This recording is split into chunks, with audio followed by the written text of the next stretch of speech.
ಮಂಗಳೂರು ನಮ್ಮೂರು, ಅದಕ್ಕೆ ಬಂದಿದ್ದೀವಿ. ಮೀಟಿಂಗ್ ಏನಿಲ್ಲ. ಇತ್ತೀಚಿನ ದಿನಗಳಲ್ಲಿ ನಡೆದಂತಹ ಘಟನೆಗಳು ಮತ್ತೆ ಒಂದು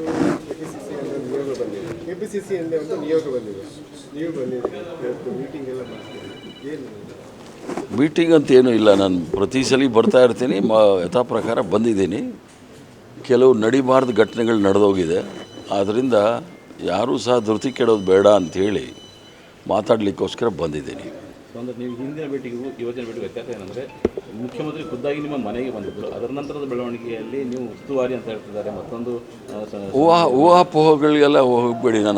ನಾನು ಎಕ್ಸಲ್ಲಿ ಪೋಸ್ಟ್ ಮಾಡಿದ್ದೀನಿ, ಮುಖ್ಯಮಂತ್ರಿಗಳು ಸೌಜನ್ಯದ ಭೇಟಿ ಬಂದಾಗ ನಾನು ಮಂಗಳೂರನ್ನ ಮಣಿಪುರ ಮಾಡಬೇಡಿ ಅಂತ ಹೇಳಿದೆ ಅಷ್ಟೇ. ಯಾಕಂದರೆ ಇಡೀ ರಾಜ್ಯದಲ್ಲಿ ಶಾಂತಿ ನೆಲೆಸಿರುವಾಗ ಕೇವಲ ಕರಾವಳಿಯಲ್ಲಿ ದಕ್ಷಿಣ ಕನ್ನಡದಲ್ಲೇ ಯಾಕೆ ಇಷ್ಟೆಲ್ಲ ಅನಾಹುತಗಳಾಗ್ತಾಯಿದೆ ಅನ್ನೋದು ಸ್ವಲ್ಪ ಕುಲಂಕುಷವಾಗಿ ನೋಡಬೇಕಾಗತ್ತೆ. ಒಬ್ಬ ಅಮಾಯಕರನ್ನ ಹೋಗಿ ಸಾಯಿಸೋಕ್ಕಿದು ಮಣಿಪುರ ಅಲ್ಲ ಅಥವಾ ಉತ್ತರ ಪ್ರದೇಶ ಅಲ್ಲ. ಆದ್ದರಿಂದ ಇದರ ಬಗ್ಗೆ ಏನಾದರೂ ಕ್ರಮ ತೆಗೆದುಕೊಳ್ಳಿ ಅಂತ ಹೇಳಿ ಮಾತಾಡಿದಾಗ ಅವರೇ ಹೇಳಿದ್ರು, ಅವ್ರು ಸ್ವಲ್ಪ ಕೆಟ್ಟಿದೆ, ಸರಿ ಮಾಡ್ತೀವಿ, ನೀವು ಸ್ವಲ್ಪ ಅಲ್ಲಿರ್ತಕ್ಕಂಥ ಕಾಂಗ್ರೆಸ್ ಕಾರ್ಯಕರ್ತರಿಗೆ ಮಾತಾಡಿ ಅಂತ ಹೇಳಿದ್ರು ಅಷ್ಟೇ. ಕಾಂಗ್ರೆಸ್ ಕಾರ್ಯಕರ್ತರು ಯಾರೂ ಸಹ ಧೃತಿ ಕೆಡೋದು ಬೇಕಾಗಿಲ್ಲ. ನಾವು ನ್ಯಾಯಕ್ಕೆ ಪರ ಇದ್ದೀವಿ, ಯಾವುದೇ ಧರ್ಮ ಜಾತಿ ಭಾಷೆ ಅನ್ನೋದಿಲ್ಲ. ಸಂವಿಧಾನ ಮತ್ತು ನ್ಯಾಯದ ಪರ ಇರ್ತಕ್ಕಂಥವ್ರು, ಎಲ್ರಿಗೂ ಸಹ ನ್ಯಾಯ ಸಿಗಬೇಕು ಅನ್ನೋ ನಿಟ್ಟಿನಲ್ಲಿ ಇರ್ತಕ್ಕಂಥವ್ರು. ಆದ್ದರಿಂದ ಈ ಕಾಂಗ್ರೆಸ್ ಕಾರ್ಯಕರ್ತರಲ್ಲಿ ಮನವಿ ಮಾಡಲಿಕ್ಕೂ ಸಹ ಬಂದಿದ್ದೀನಿ. ಯಾರೂ ಸಹ ಮುಂದೆ ಹೆಜ್ಜೆ ಇಟ್ಟು ರಾಜೀನಾಮೆ ಅವೆಲ್ಲ ಬೇಕಾಗಿಲ್ಲ, ವಾಪಸ್ ತಗೊಳ್ಳಿ. ಮತ್ತು ಯಾರೂ ಸಹ ಉಗ್ರವಾಗಿ ಯೋಚನೆ ಮಾಡೋದು ಬೇಕಾಗಿಲ್ಲ. ಎಲ್ಲ ಕರ್ನಾಟಕ ರಾಜ್ಯದಲ್ಲಿ ಒಳ್ಳೆಯ ಹೆಸರಿದೆ, ಅದನ್ನು ನಾವು ಮಣಿಪುರ ಆಗೋಕ್ಕೂ ಬಿಡೋದಿಲ್ಲ. ಈಗ ಆಲ್ರೆಡಿ ತುಂಬ ಜನ ರಾಜೀನಾಮೆ ಕೊಟ್ಟಿದ್ದಾರೆ, ಅವ್ರ ಬಗ್ಗೆ ಈಗ ಅವರಿಗೆ ನೋಟಿಸ್ ಕೂಡ ಜಾರಿಯಾಗಿದೆ. ಅವರನ್ನೇನು ಕರೆದು ಮಾತಾಡ್ತೀನಿ, ಈಗ ಎಲ್ರಿಗೂ ಮಾತಾಡ್ತೀನಿ ನಾನು. ಯಾಕಂದರೆ ನಾನೊಬ್ಬ ಭಾಳ ವರ್ಷ ಆಗೋದು ಕಾಂಗ್ರೆಸ್ ಪಾರ್ಟಿನಲ್ಲಿ, ಯಾರನ್ನೂ ಸಹ ಕಳ್ಕೊಳ್ಳೋಕ್ಕೆ ತಯಾರಿಲ್ಲ. ಯಾವುದೋ ಭಾವನಾತ್ಮಕವಾಗಿ ಅವರು ಇದಾದಾಗ, ಮನಸ್ಸಿಗೆ ನೋವಾದಾಗ ರಾಜೀನಾಮೆ ಕೊಟ್ಟಿದ್ದಾರೆ. ಅವ್ರಿಗೆಲ್ರಿಗೂ ಸಹ ಮಾತಾಡ್ತೀನಿ, ಎಲ್ಲರೂ ಸಹ ರಾಜೀನಾಮೆ ತೆಗೆದುಕೊಳ್ಬೇಕು ಅನ್ನೋದೇ ರೀತಿಯಲ್ಲಿ ಮಾತಾಡ್ತೀನಿ. ವಾಪಸ್ ತಗೊಳ್ಳೋಕೆ ಎಲ್ಲರೂ ಸಹ ಮನವಿ ಮಾಡ್ತೀನಿ. ಯಾಕಂದರೆ ಸರ್ಕಾರ ಜೊತೆಗಿರುವಾಗ ನಾವು ಕೆಲಸ ಮಾಡಿಲ್ಲ ಅಂದರೆ ರಾಜೀನಾಮೆ ಕೊಡಬೇಕು.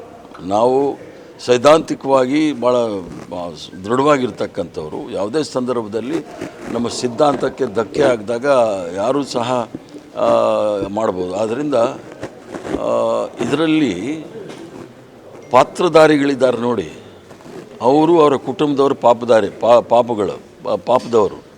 ಸೂತ್ರಧಾರಿಗಳು ಯಾರಿಗೂ ಕೈಗಿಲ್ಲದೆ ತಪ್ಪಿಸ್ಕೊಳ್ತಾ ಇದ್ದಾರೆ. ಸೂತ್ರಧಾರಿಗಳ ಕೈಗೊಂಬೆಗಳಾಗಿ ನಮ್ಮ ಪಾತ್ರಧಾರಿಗಳು ಪ್ರಾಣ ಕಳ್ಕೊಳ್ತಾ ಇದ್ದಾರೆ, ಕೊಲೆ ಆಗ್ತಾ ಇದ್ದಾರೆ, ಜೈಲಿಗೆ ಹೋಗ್ತಾ ಇದ್ದಾರೆ. ಇನ್ನು ಸ್ವಲ್ಪ ದಿವಸದಲ್ಲಿ ಸೂತ್ರಧಾರಿಗಳನ್ನ ಯಾರ್ಯಾರು ಅಂಥೇಳಿ ನಾವು ಹೇಳ್ತೀವಿ. ಅಲ್ಲಿ ತನಕ ಎಲ್ಲ ಸಹ ಪೊಲೀಸವರು ಒಳ್ಳೆಯ ಆಫೀಸರ್ಗಳಿದ್ದಾರೆ, ಕ್ರಮ ಜರುಗಿಸ್ತಾರೆ. ಈ ಘಟನೆ ಆದ ನಂತರ ಸರ್ಕಾರ ನಡೆದುಕೊಂಡ ರೀತಿ ಮತ್ತು ಪೊಲೀಸರು ನಡೆದುಕೊಂಡ ರೀತಿ, ಅದ್ರ ಬಗ್ಗೆ ಮುಸ್ಲಿಂ ಮುಖಂಡರಿಗೆ ತುಂಬ ಅಸಮಾಧಾನ. ಎಲ್ಲ ಒಂದು ಕಡೆ ರಾಜೀನಾಮೆ ನೋಟಿಸ್ ಕೂಡ ಕೊಟ್ಟಿದ್ದಾರೆ. ಈಗ ಅದು ಆ ಪ್ರಶ್ನೆ ಅಲ್ಲ. ಈಗ ಎಲ್ಲಾದರೂ ಕಾನೂನು ಸುವ್ಯವಸ್ಥೆ ವಿಫಲ ಆದಾಗ ಮುಖ್ಯಮಂತ್ರಿಗಳು ಅಥವಾ ಗೃಹ ಮಂತ್ರಿಗಳು ಕ್ರಮ ಜರುಗಿಸಬೇಕಾಗತ್ತೆ.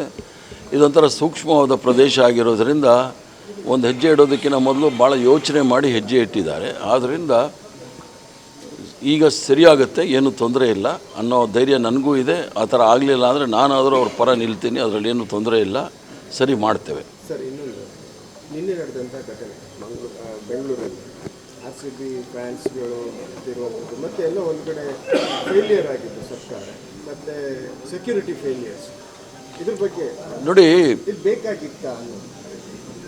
RCB ರಾಜ್ಯದ ಟೀಮ್ ಅಲ್ಲ ಅಥವಾ ರಾಷ್ಟ್ರದ ಟೀಮ್ ಅಲ್ಲ.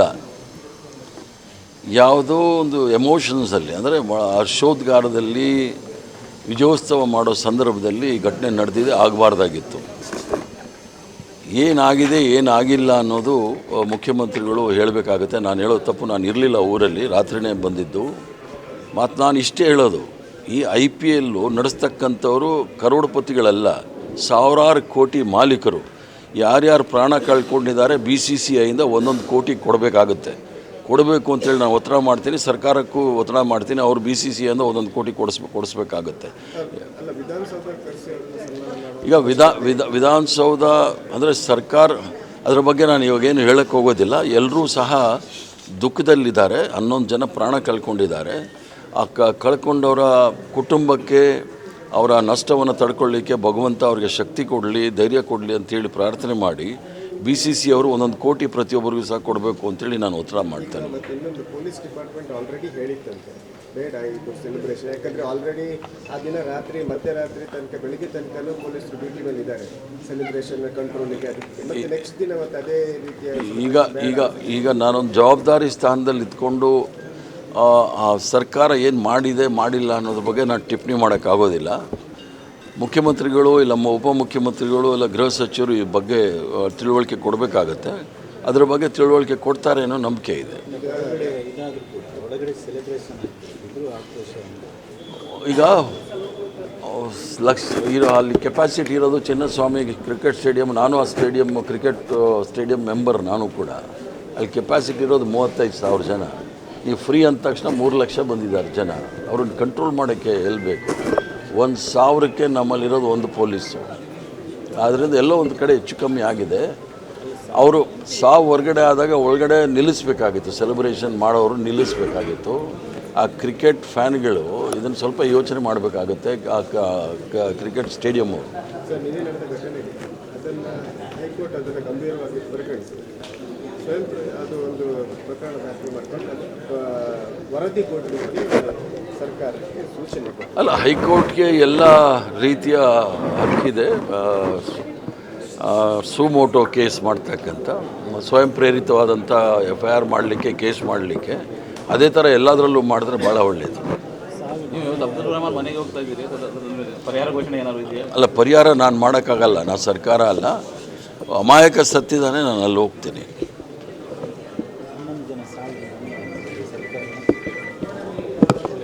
11 ಜನಕ್ಕೆ ಸಾವಿಗೆ ಯಾರು ಹೊಣೆ ಅಂತ ಹೇಳಲಿಕ್ಕೆ ಅದು ಸರ್ಕಾರನೇ ಹೇಳಬೇಕಾಗತ್ತೆ. ಯಾಕಂತ ಹೇಳಿದ್ರೆ ಅದು ಸರ್ಕಾರ ನಡೆಸಿದ್ದು ಕ್ರಿಕೆಟ್ ಅಲ್ಲ. ಇರಿ ಸೆಲೆಬ್ರೇಷನ್ ವಿಧಾನಸೌಧ ಹತ್ರ ಏನೂ ಆಗಿಲ್ಲ. ಘಟನೆ ಆಗಿರೋದು ಸ್ಟೇಡಿಯಂ ಹತ್ರ. ಸ್ಟೇಡಿಯಂ ಅವರು ನಡೆಸುವಾಗ ಸ್ವಲ್ಪ ಯೋಚನೆ ಮಾಡಿ ನಡೆಸಬೇಕಾಗುತ್ತೆ. ಅಮಾಯಕರು, ಸಣ್ಣ ಮಕ್ಕಳು, ಯುವಕರು ಪ್ರಾಣ ಕಳ್ಕೊಂಡಿದ್ದಾರೆ. ಭಾಳ ದುಃಖಕರವಾದ ಸಂಗತಿ ಇದು. ಸರ್ ಈಗ ಅದನ್ನು ಗ್ರೌಂಡಲ್ಲಿ ಚಿನ್ನಸ್ವಾಮಿ ಸ್ಟೇಡಿಯಮಲ್ಲೇ ಮಾಡ್ಬೋದಾಗಿತ್ತು.